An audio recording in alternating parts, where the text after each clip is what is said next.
Now, a Los Angeles judge has ruled that Starbucks and other coffee sellers must put a cancer warning on their coffee or pay millions of dollars in fine. In 2010, a little-known not-for-profit group, Council for Education and Research on Toxics, sued some 90 coffee retailers, including Starbucks, on grounds they were violating a California law requiring companies to warn consumers of chemicals in their products that could cause cancer. One of those chemicals is acrylamide, a byproduct of roasting coffee beans that is present in high levels and brewed coffee. Starbucks has lost the first phase of the trial, in which it failed to show the level of acrylamide in coffee was below which would pose a significant risk to cancer. And to give us more details on this story, I'm now joined in by our correspondent Shivangi Shukla from the newsroom. Shivangi, this is a controversy in the making because, you know, the National Coffee Association in America is referring to the US dietary guidelines, which have included coffee as a part of the healthy lifestyle. Give us all the details on this story.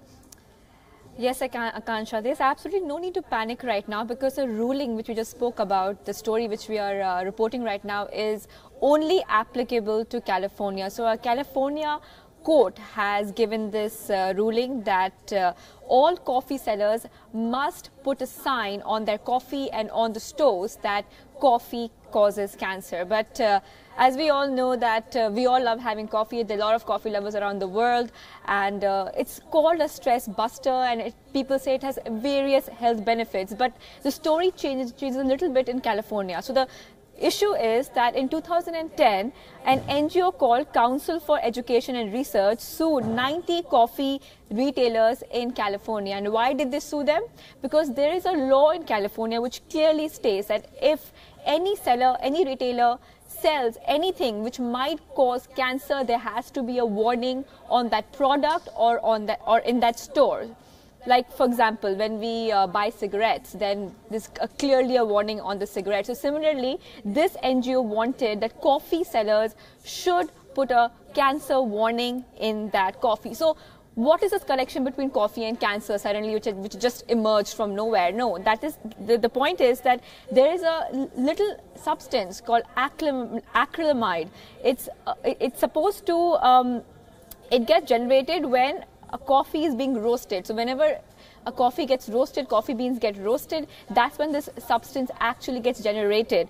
And in fact, French fries and crackers and cereals all have this substance. Now, there is no proof right now that this substance causes cancer. But what we know so far is that this substance causes cancer in animals in large doses. So it has a link to cancer, but there's no proof so far. But of course, we can't take that risk because it has a link to cancer. And that is why this NGO for 8 years has been trying to make sure that coffee sellers do post this labels and signs on the coffee cups and on the stores as well. And they have finally succeeded. Starbucks is only one coffee shop which has to put the labels on their coffee cups. And of course, there are other coffee shops too, like Dunkin' Donuts and your baristas.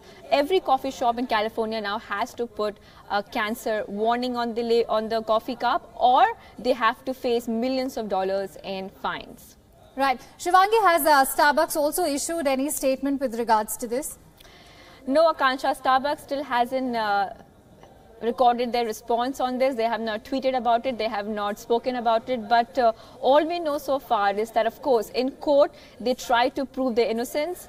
There were a couple of trials held, but they could not prove that the amount of acrylamide in their coffee is safe enough. And because they could not prove that, that is why this warning has to be put on the coffee labels, not just on Starbucks, but all coffee sellers, in fact.